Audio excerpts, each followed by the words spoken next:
So one of the other very core concepts within LightSource that makes it radically different from other tools is this idea of time series data or iterative sourcing. So with a lot of the sourcing platforms that I've seen, the way that they treat sourcing is sort of like a one-off event. It's like a survey. We do like a survey, we get a bunch of prices, we award a supplier, and then boom, we archive it and we're done.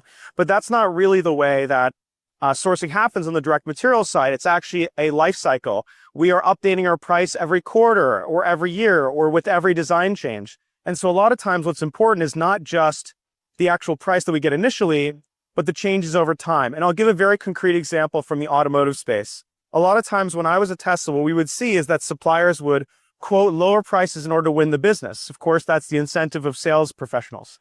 But then the minute that we'd kick off tooling with the supplier and they had CapEx, they were qualified, they were PPAP'd, we would find that every design change would become an opportunity for the supplier to capture margin, for us to lose a little bit of commercial space.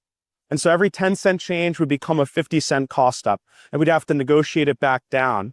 And so very often what we see, and this is a real challenge with a lot of our automotive customers, is they will use an extreme level of diligence when they're doing their initial LOI sourcing, when they're initially doing their supplier selection, but then change orders don't get tracked at the same level of details. Either they're not getting cost breakdowns, or they're just not tracking the changes.